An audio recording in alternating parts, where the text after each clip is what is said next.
então ele era também sacerdote. O verso número 12 vai dizer que ele era escriba da lei de Deus, ele era um hábil escriba da lei de Deus, e assim, um amante fervoroso da palavra de Deus. O seu livro, ele tem duas divisões principais. Do capítulo 1 ao capítulo 6, nos narra, após uma intervenção poderosa de Deus, o povo judeu retorna sobre a liderança de Zorobabel.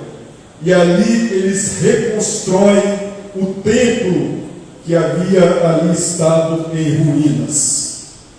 Se passado 58 anos, agora vem uma nova leva de judeus da Babilônia sobre a liderança do então sacerdote Esdras. E Esdras estava com seu coração ardendo, com a incumbência não de restaurar o templo, mas de restaurar a lei de Deus no coração do seu povo.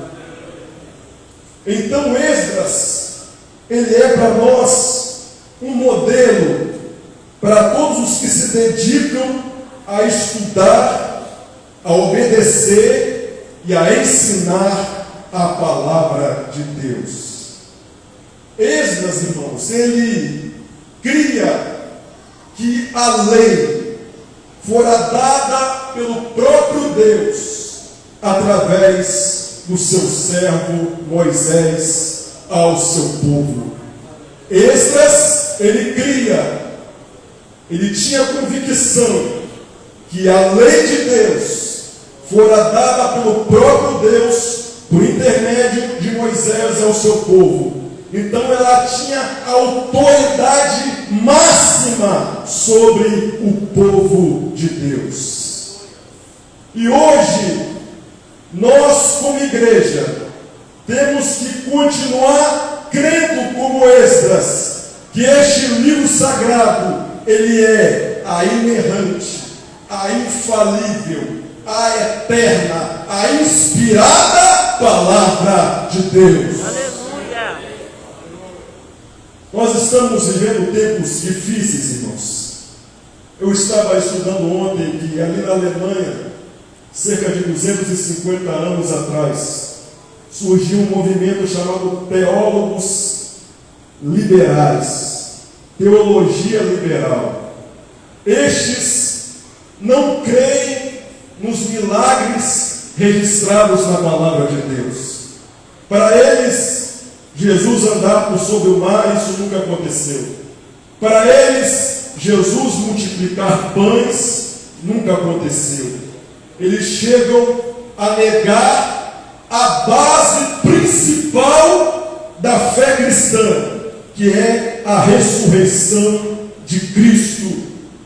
Então, para eles, só há a morte de Jesus, mas a ressurreição de Jesus não existe. Esses dias, estávamos vendo nos noticiários um pastor de certa denominação que foi até excluído dessa denominação. Eu acredito que os irmãos viram nas redes sociais. Ele pregando e ensinando que a Bíblia deveria ser atualizada. Ele dizendo que a igreja não poderia ali lançar no inferno pessoas por causa de 3 ou 4 capítulos da Bíblia. A igreja não poderia mais pregar sobre a homossexualidade, por isso a Bíblia deveria ser atualizada conforme a sociedade a qual nós vivemos. Mas Jesus diz que os céus e a terra hão de passar, mas a sua palavra permanece para sempre. Não é a igreja que tem que se moldar à sociedade, mas é a palavra de Deus na igreja que tem que influenciar influenciar a sociedade a qual nós vivemos. Aleluia. E o que Jesus ele fala acerca das Escrituras? Se nós lermos Lucas capítulo 4, versículos 16 ao 21, as Escrituras vão dizer que Jesus a leu. Quando Jesus chegou na sinagoga em Jerusalém, foi-lhe dado o livro do profeta Isaías e Jesus a leu. Se nós lermos Lucas capítulo 24, versículos 25 a 27, vai nos dizer que Jesus ensinou as Escrituras. Quando ele falou aos seus discípulos que estavam a caminho de Emaús, honestos e tardos de coração, não importava que o Cristo padecesse por essas coisas, e começou a ensinar-lhes desde a lei de Moisés, nos salmos e nos profetas, abrindo seus olhos acerca das Escrituras. Então Jesus ensinou as Escrituras. Se nós lermos Lucas 24, versículo 44, Jesus vai dizer que ele cumpriu as Escrituras. Se nós lermos Marcos capítulo 7, versículos 11 a 3, Jesus chama as Escrituras de a Palavra de Deus. Aleluia. Então eu prefiro ficar com o testemunho de Jesus do que do testemunho desses teólogos que não têm compromisso com Deus. E esse falso ensino, irmãos, devagar quer adentrar no seio da igreja. E a igreja, através da escola dominical, através da pregação expositiva da palavra de Deus na terça-feira, através de obreiros consagrados e ungidos pelo Espírito Santo, tem que refutar toda a ideologia, todo o ensino contrário à palavra de Deus. O pastor Bruno mesmo aqui já deu um testemunho que conhece um pastor que essa ideologia já o enredou, e ele fala que já não acredita que a Bíblia é a palavra de Deus, mas a igreja sempre deve defender que a Bíblia é a inerrante, a infalível e inspirada palavra de Deus. Quero convidar um dos nossos irmãos, leia 2 Timóteo, capítulo 3, o verso 16, o nosso irmão do computador, e puder nos ajudar igual ontem e lançar o versículo bíblico aí, seria importante, já que estamos num estudo bíblico.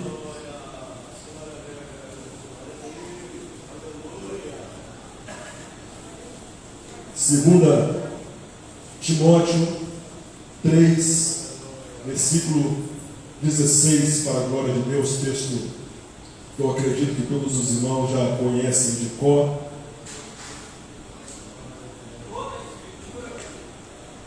Justamente inspirada, é proveitosa para ensinar, para redarguir, para corrigir, para instruir em justiça.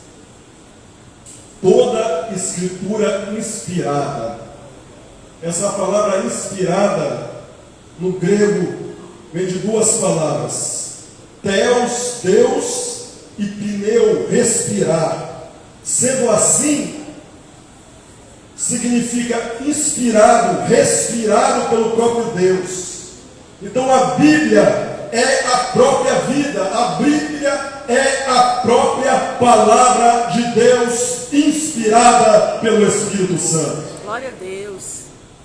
2 Pedro, capítulo 1, versículos 20 e 21.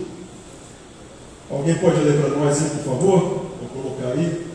2 Pedro, segunda epístola de Pedro, capítulo 1, versículos 20 e 21. Sabendo primeiramente isso, nenhuma profecia da Escritura é de particular interpretação, porque a profecia nunca foi produzida por vontade de homem algum,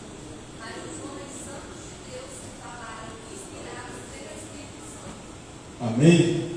Porque a profecia nunca foi produzida por vontade de homem. O que Pedro está dizendo isso?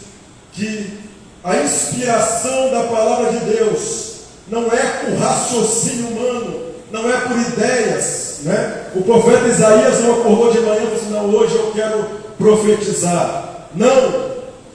Eles foram homens inspirados pelo Espírito Santo para trazer a mensagem profética da palavra de Deus. Então a Bíblia é a inspirada, inerrante, infalível palavra de Deus. Então Esdras, ele cria e tinha essa convicção que a Bíblia é a palavra de Deus.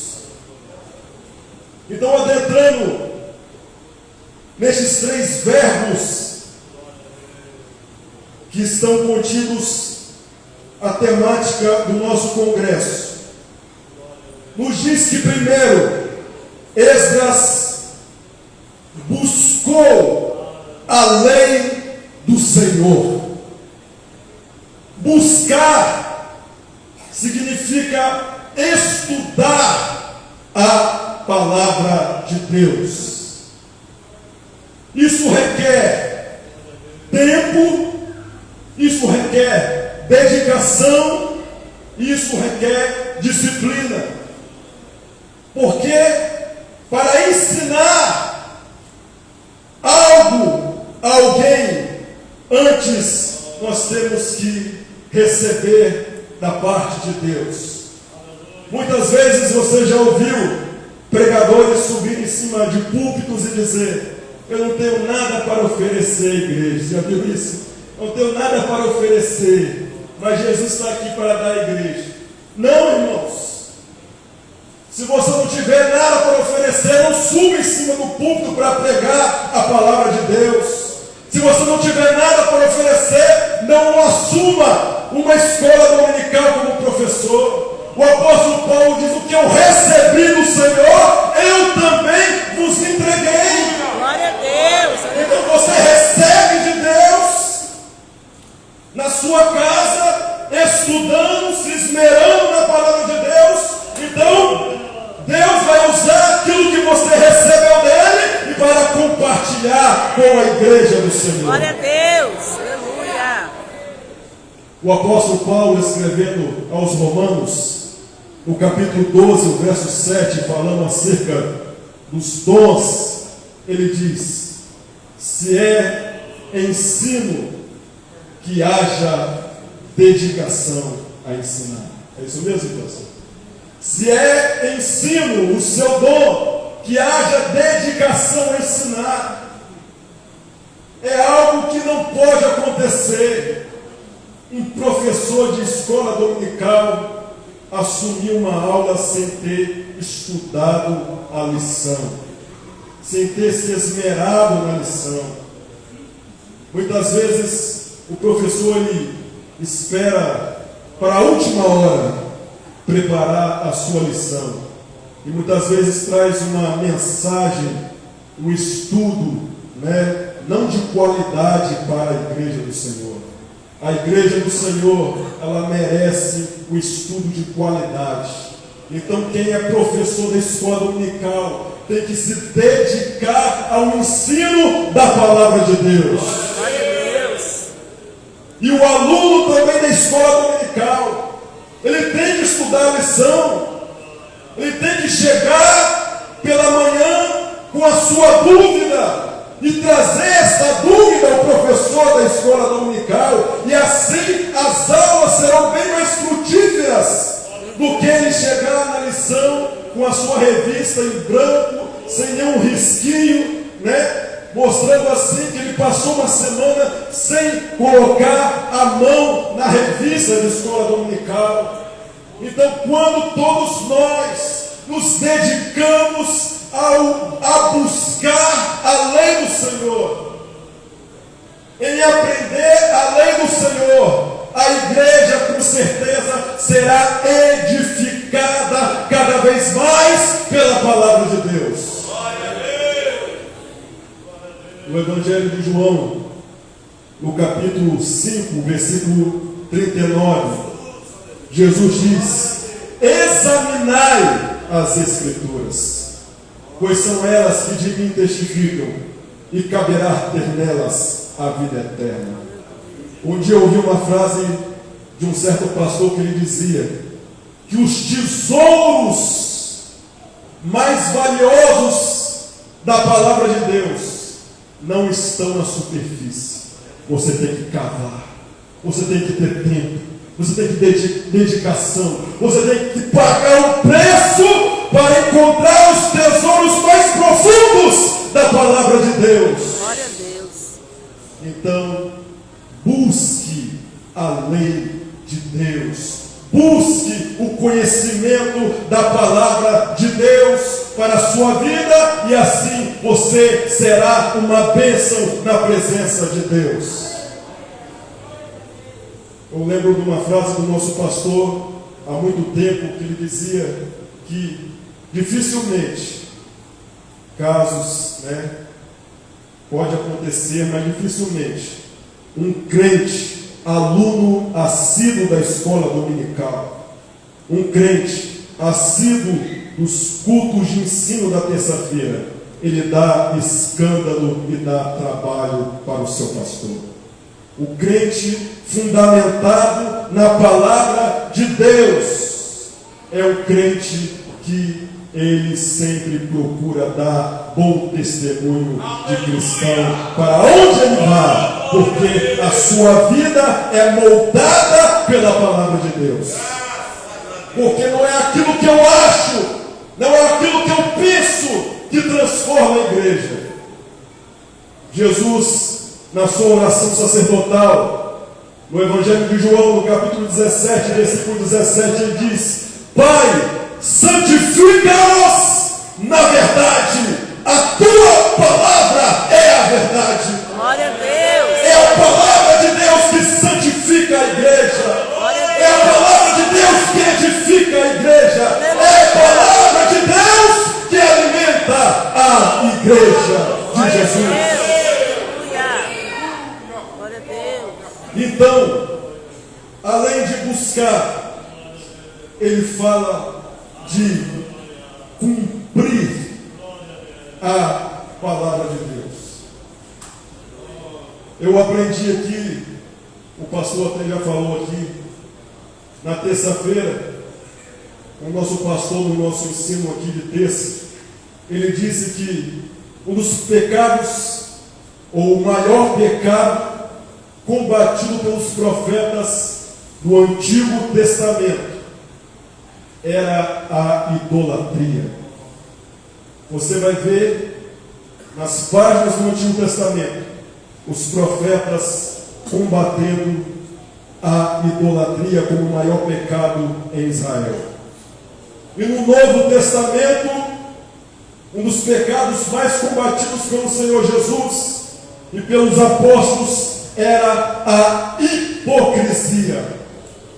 Era não ser aquilo que fala, era o fingimento, era a hipocrisia.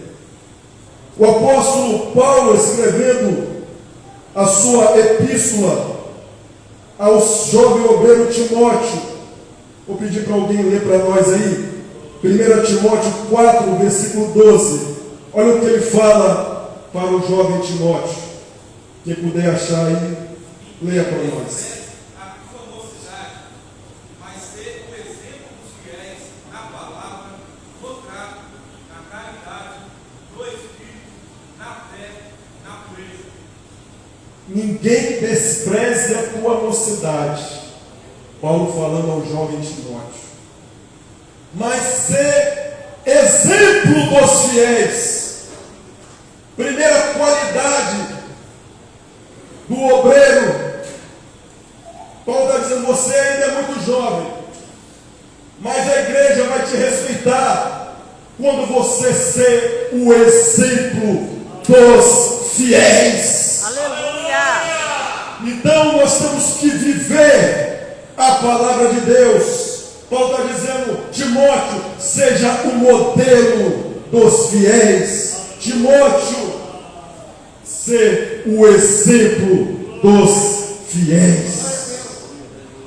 Nós temos que ser o exemplo, porque a sociedade fora, irmãos, eles não estão preocupados se a nossa mensagem é boa, se a nossa mensagem é bonita quando pregamos, mas eles querem ver se essa mensagem verdadeiramente transformou a nossa vida.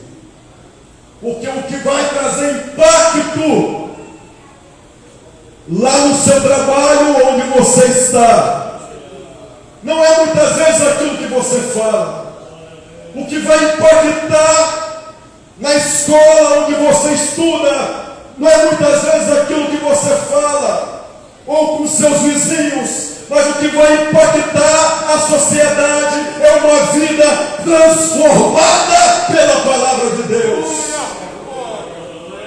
É nós vivermos na prática esta palavra. Quando Jesus ele encerrou o Sermão do Monte, no capítulo 7, versículos 28 e 29, nos diz que a multidão se admirou da doutrina de Jesus, porque ele falava com autoridade, não como os escribas. Jesus, ele muitas vezes falou, os escribas e fariseus falavam que era certo. Ele falou, mas não copia eles, não faz o que eles fazem. Era o fariseu. Mas Jesus, a sua palavra tinha autoridade, porque ele vivia aquilo que ele pregava. A sua palavra só terá autoridade quando você viver na prática a palavra de Deus na sua vida. A sua família só vai se convencer do Evangelho quando vê mudança de caráter na sua vida. Os seus colegas de trabalho só vão crer no Evangelho quando eles verem o brilho do Espírito Santo no seu rosto. Quando você dizer como o apóstolo Paulo, não sou pois mais eu quem vivo, mas Cristo vive em mim. Quando eles verem isso, então a palavra de Deus surtirá efeito nos corações dos pecadores. Então temos que viver na prática a palavra de Deus. E ele fala de um último verbo. Ele fala, depois que você estudou, se esmerou a aprender a palavra, depois que você colocou em prática a palavra, você está apto para ensinar a palavra de Deus. O pastor Francisco citou aqui Evangelho de Mateus, capítulo 28, a grande comissão, quando Jesus diz, ide por todas as nações, ensinando-as todas as coisas a quais vos tenho dito. Deus nos comissionou a ensinar a sua palavra. Deus nos comissionou a pregar o seu Evangelho. Deus nos comissionou a levar a sua palavra até os confins da terra. Nós, como igreja, sempre estamos orando para um despertar espiritual na igreja do Senhor. Nós anelamos por um dia ver as nossas escolas bíblicas cheios de membros assíduos à escola dominical. Nós oramos a Deus para ver a igreja impactada pelo grande avivamento que só pode ser produzido pelo ensino sistemático da palavra de Deus. E quando nós estamos falando de Esdras, vem em minha mente Neemias, capítulo de número 8, onde nos narra um dos maiores avivamentos registrados no Antigo Testamento. Este avivamento só pode acontecer através de um instrumento. E esse instrumento foi o ensino da palavra de Deus. O texto sagrado nos diz que Esdras estava acima de todo o povo, num púlpito, não como esse bonito de acrílico, mas um púlpito de madeira. E a Sagrada Escritura vai nos dizer, o verso de número 3, coloque aí por favor, irmão, verso de número 3. Olha aí, Esdras, ele leu no livro diante da praça, que está diante da porta das águas, desde a alva até o meio-dia, perante homens e mulheres, e os que podiam entender, e os ouvidos de quem? De todo o povo estavam o quê? Atentos ao livro da lei. 7 dias, irmãos, era a festa dos tabernáculos. 7 dias, desde a alva até o meio-dia. 6 horas de estudo da palavra de Deus. Homens e mulheres, ninguém arredou o pé, mas todos estavam ali atentos, com seus ouvidos abertos para ouvir o ensino da palavra de Deus. Um dos sinais de um avivamento é quando o povo de Deus tem uma grande fome de ouvir a palavra de Deus. Um dos sinais de um avivamento é quando o povo anela, é quando o povo anseia em ouvir a palavra de Deus.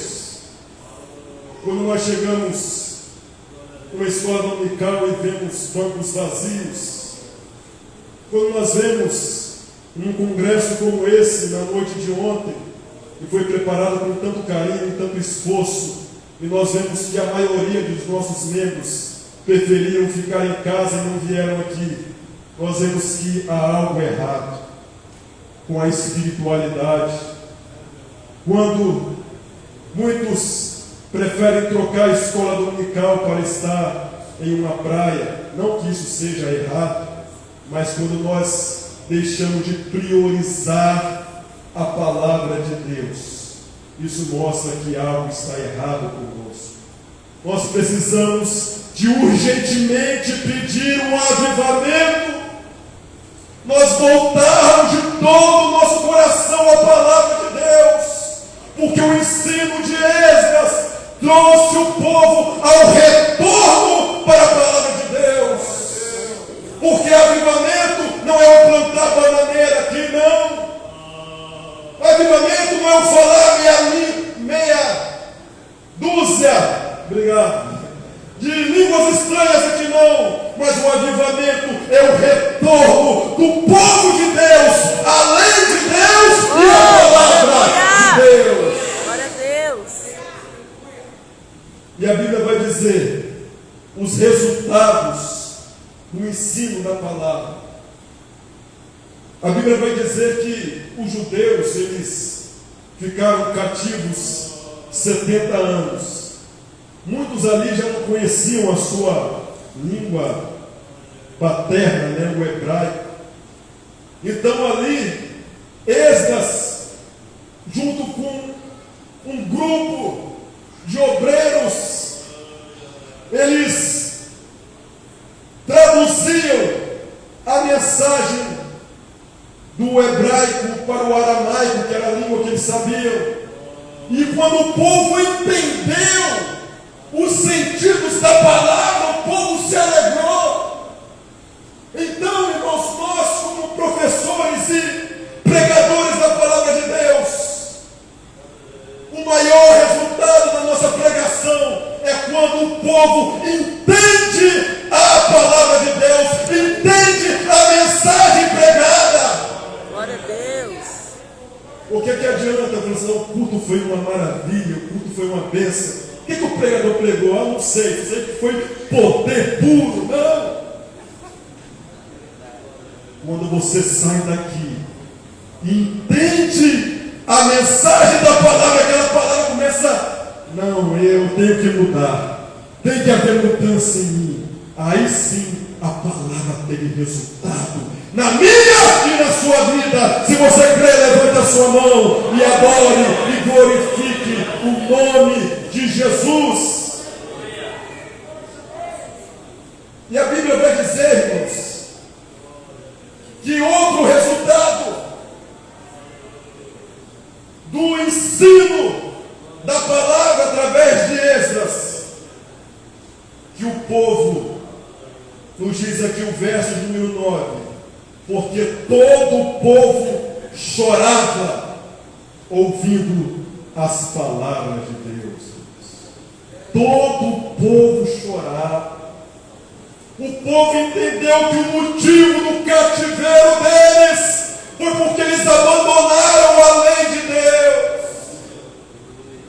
Quem sabe Esdras ali ensinou Deuteronômio capítulo 28, onde falam das bênçãos quando nós cumprimos a lei e das maldições que tinham quando eles desobedeciam a lei. Então esta palavra veio ao coração do povo, e o povo chorou diante da palavra. Um dos sinais de avivamento, quando há choro junto com arrependimento, é sinal da operação do Espírito Santo. Aleluia. Jesus disse que o Espírito Santo viria, e o seu papel principal era convencer o homem do seu pecado, da justiça e do juízo. Aleluia. Esse é o papel dele. O avivamento, quando leva-nos ao choro do arrependimento, é um sinal que nós estamos sendo avivados pela palavra de Deus. Eu me lembro de uma palavra do evangelista Hudson aqui na terça-feira.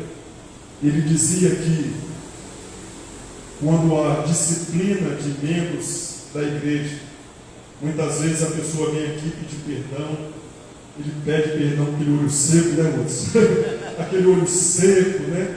Aí chega no mês que vem, tá ele pedindo perdão aqui de novo. É igual comer banana, fazendo lanche, né? Pede esse perdão seco, não sente nada. Não há arrependimento muitas vezes.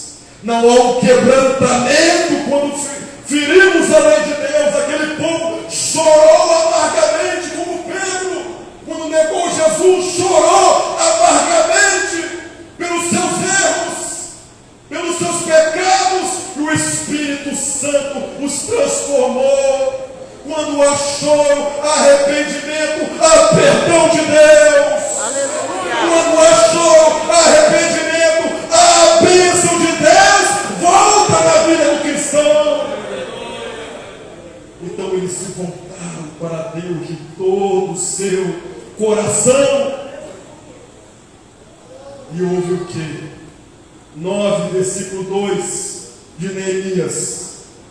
E a geração de Israel se apartou de todos os estranhos e puseram-se em pé e fizeram confissão dos seus pecados e da iniquidade dos seus pais. Olha o ensino da palavra de Deus, debaixo da unção do Espírito Santo, leva ao abandono do pecado. Nós nos arrependemos e deixamos de praticar o pecado, porque, como diz o apóstolo João, Se nós dizemos que não cometemos pecado, somos mentirosos. Todos nós falhamos, mas nós não podemos viver a prática do pecado. Porque o próprio João também disse que aquele que pratica o pecado não é filho de Deus, é filho do diabo. Então, a palavra de Deus tem que nos levar ao abandono, a deixar a prática do pecado. O provérbio diz que aquele que confessa o seu pecado e o deixa, alcança a misericórdia de Deus. Isso é um sinal de um avivamento. Aquele povo que estava casado com mulheres estrangeiras abandonaram aquilo que feria a palavra de Deus. Tudo aquilo que feria a palavra de Deus, eles abandonaram e se voltaram para a palavra. E para finalizar, capítulo 10 e o verso 29, se coloca de pé neste momento. Capítulo 10, versículo 29. Neemias 10, 29. Olha o que todos, irmãos, desde os príncipes de Israel, todo o povo, olha o que eles fizeram. Firmemente, verso 29, aderiram aos seus irmãos, os mais nobres dentre eles, e convieram num anátema e num juramento. Eles fizeram um juramento de que andariam na lei de Deus, que foi dada pelo ministério de Moisés, servo de Deus, e de que guardariam e cumpririam todos os mandamentos do Senhor e os seus juízos e os seus estatutos. E isso é o fruto do avivamento. Eles fizeram um juramento diante de Deus, que andariam os seus estatutos. Muitas vezes chega o fim do ano, nós fazemos votos com Deus. Deus, no próximo ano eu quero mudar, eu quero melhorar. Mas que isso não seja algo da boca para fora. Que nós venhamos fazer um concerto com Deus todos os dias da nossa vida, de buscar a sua palavra de todo o nosso coração. Como diz o salmista, no Salmo 1, versículo 2, antes o seu prazer está na lei do Senhor, e em sua lei medita de dia e de noite. Que o seu prazer não esteja nas coisas terrenas, mas o teu prazer esteja na lei do Senhor.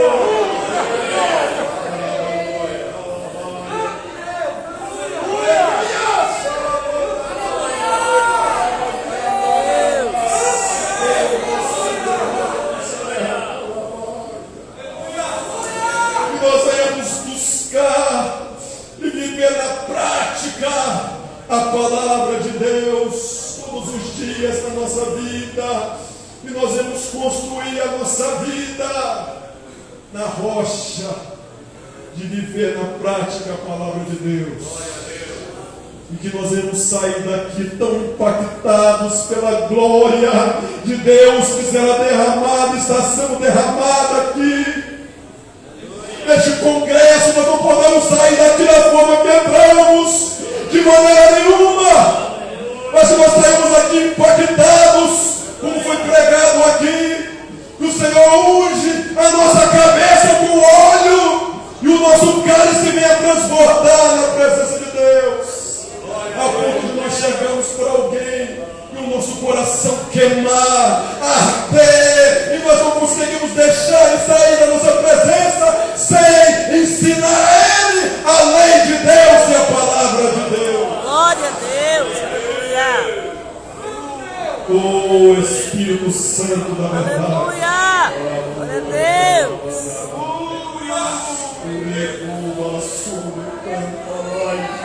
Aleluia, glória a Deus. Aleluia. Oh, Oh, aleluia.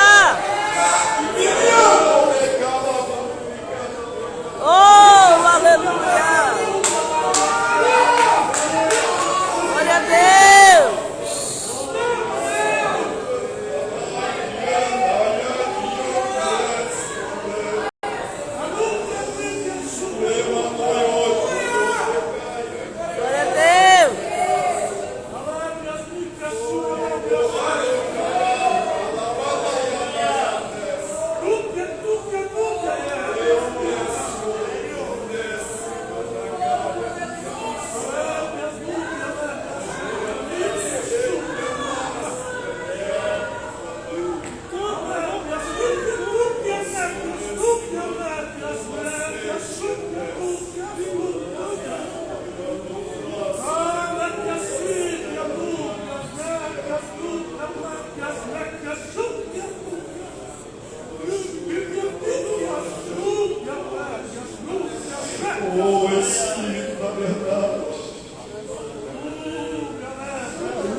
teu Espírito, batiza agora, Senhor.